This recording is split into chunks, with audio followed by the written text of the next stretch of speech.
پتہ نہیں کس دور سے ہم گزر رہے ہیں کہ آج ماں باپ کا بھی، اساتذہ کا بھی، مربی کا بھی، مصلح کا بھی، پیشوا کا بھی، مقتدی کا بھی، کسی کا ادب احترام نام کی چیزیں کوئی نہیں۔ اس لیے اولاد کو اپنی باپ کی بات سخت ناگوار گزرتی ہے، ماں کو، بیٹی کو اپنی ماں کی باتیں سخت ناگوار گزرتی ہیں۔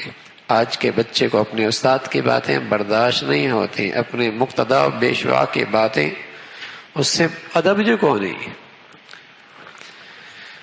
بلکہ آج کا انسان کا نفس اتنا بڑا ہے کہ اس سے بڑا وہ کسی کو نہیں سمجھتا، وہ خود ہی سب ہی سے بڑا ہے، اور جب سب سے بڑا اپنے آپ کو سمجھتا ہے، کوئی اسے سمجھائے تو وہ اسے اپنا سب سے بڑا دشمن سمجھتا ہے۔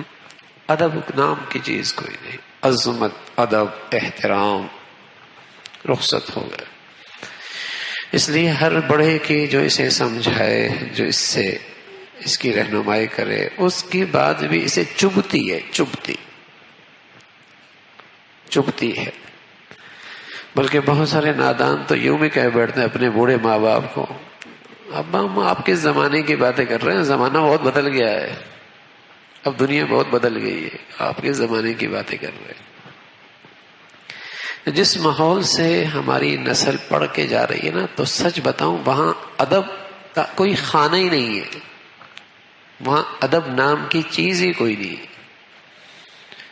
اس سارے نظام کی اور سارے اس تعلیمی سلسلے کی اٹھان ہی بے ادبی پر ہے، بے ادب۔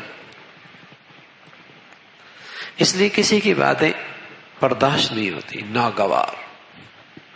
ادب تھا، ادب، اور ادب کے ساتھ خدمت ہوتی ہے، ادب کے ساتھ خدمت ہوتی ہے۔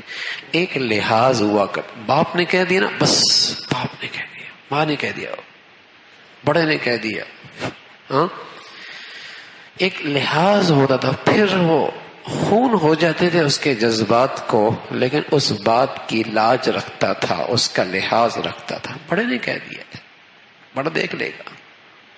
ایک لحاظ تھا، ایک ادب تھا، ایک احترام تھا۔